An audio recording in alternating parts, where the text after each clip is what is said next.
प्रणाम। हम अहाँ सबके एकटा बेटी कुमार भी सुने जाइए। उतर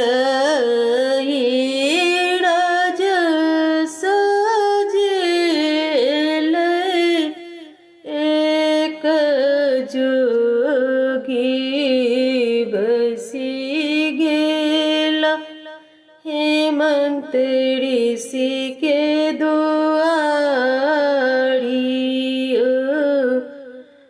उतर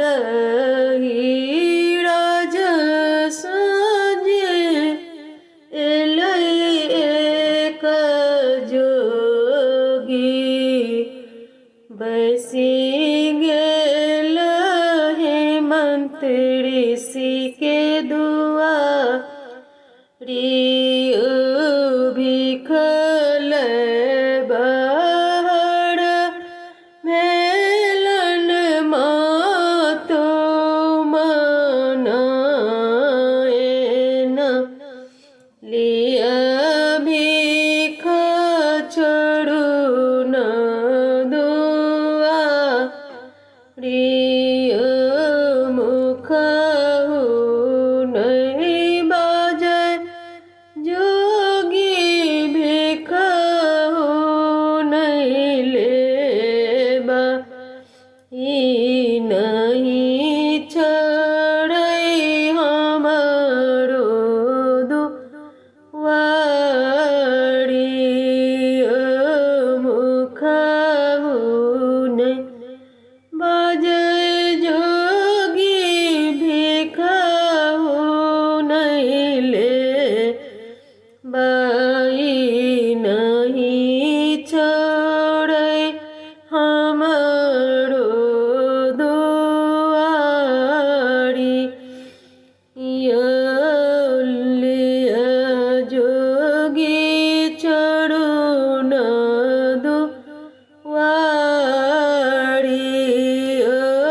नहीं लेबा भिख हम नहीं छोड़ब दुआरी। हम लेब गौरी कुमारी। एहन जोगी संग गौरी न बियाहबा मोर गौरी रहती कुमारी। एहन जोगी संगे गौरी नहीं बियाहबा मोर गौरी रहती कुमारी।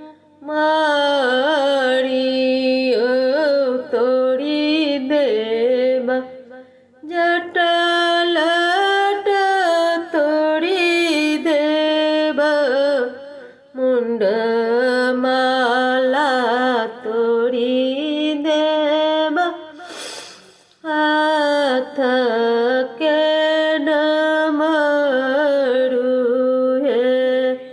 एहन भिखारी जोगी संग गौरी नहीं बियाहबा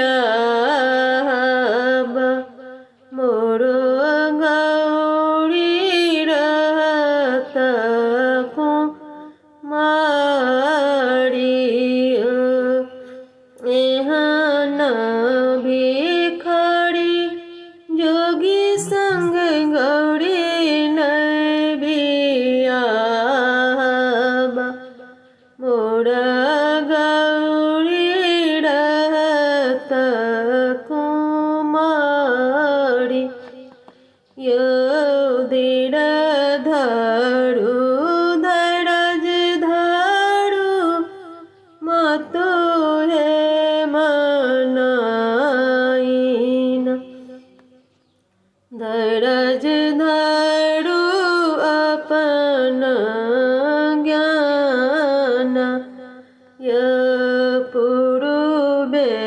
जन्म के जे एहो बड़ लिखल लिखल